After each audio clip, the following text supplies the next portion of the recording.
And music, dancing, here we go, action.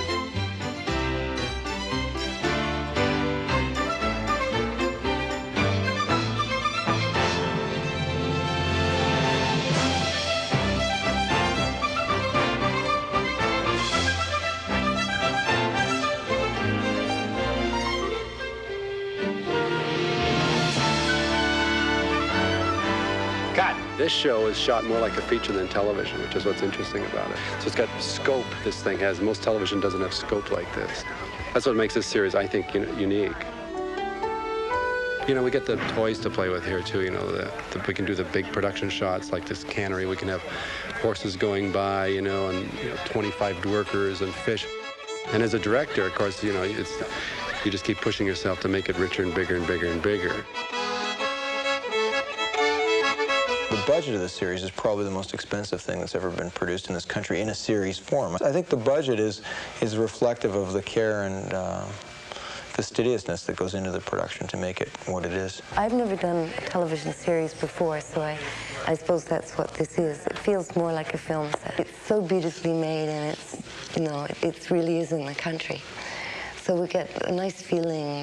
It feels very authentic. And having the children on, I think, saves us from that kind of jaded behavior that usually comes upon a film set. Generally, with kids, I find you look at about 1,000 children, and out of it, there's generally one kid performer who can play that part. I think we've got a really unique group of child performers here. They're all very individualistic. They're highly talented in a positive way because they don't recognize their talent. They're professionals, but the business hasn't spoiled them. We're fortunate to have such a high level of performers. On the other hand, I guess there's a certain cachet to being in this series as well because of that. Once one person is in it, everybody wants to be in it.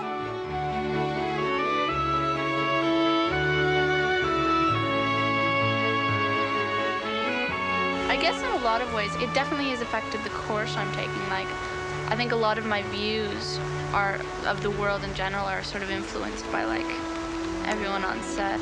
It's like a little nationality, like, to come from Avonlea. Like, everyone's sort of like, they come from Canada. Well, I come from, like, a fictional town called, like, Avonlea. So it's sort of, I don't know, it feels like it's sort of like a little microcosm of culture or something. Working with the kids all the time has had a big effect on everybody. For instance, Cedric has actually gone ahead and had his own baby. Looks like you've sprung a leak, young fella. And I think that's a direct result of working on Avonlea. And Mag has firmly decided that she's never having a child. That's right. Oh, please do something. Please help me.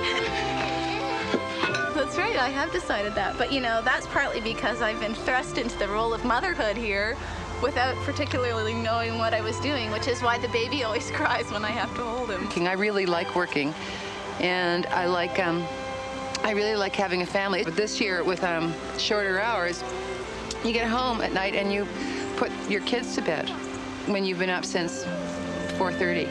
So that's really something. You come in and collapse, and then you go upstairs and read stories and you put the kids to bed, and then you go down and make the chili for the weekend, and then you put the laundry in the washing machine, and then you try to read the paper, and then you try to have some sort of conversation with your husband, and you pass out.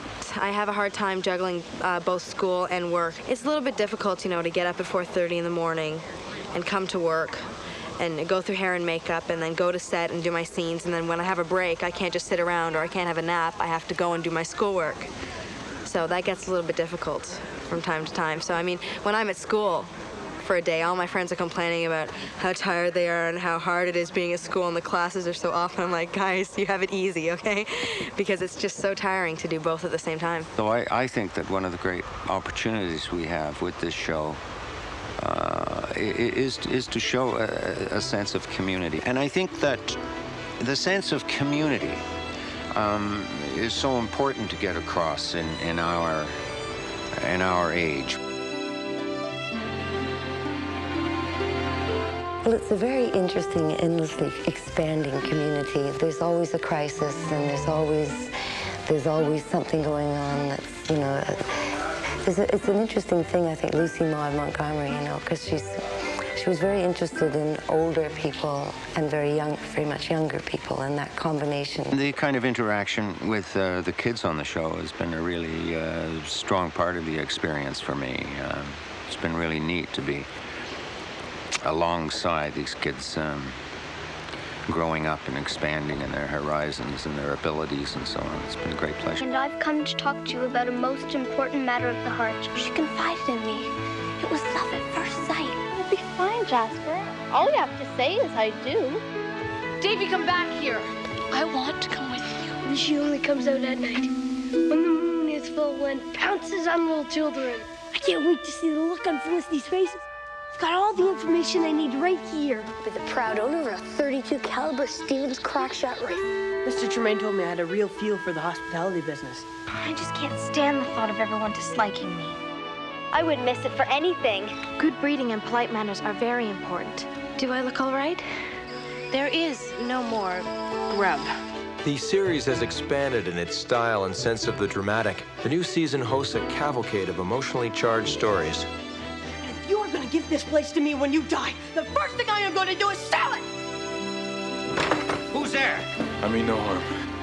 Do you really think you can trust him? You probably want to ask me why I did it.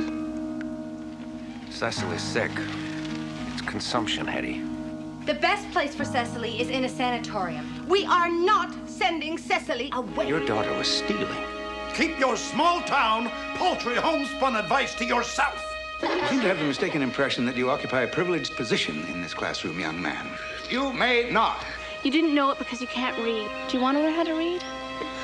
It's not too late. Hetty. And is it tender here? If I don't operate now, she'll die. So let's clear off this table. It looks like the best spot. Frequently, our scripts bring stronger and sometimes harsher elements into our turn-of-the-century maritime community. It's no longer just about the lighter elements of Montgomery's work. What's the hardest thing to admit is that you get quite close to each other, and at the end of every season, it's like saying goodbye to all your camp friends. It's sad. Even at the end of an episode, sometimes it feels like you don't want to go home because you're already there. I'm gonna miss you and Rose Cottage so much. I'll always be there for you.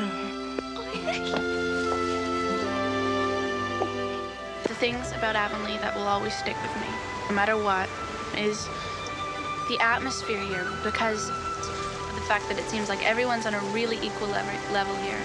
And compared to what TV and film usually is, I think there's a real sense of equality, and no one's really placed above anybody else.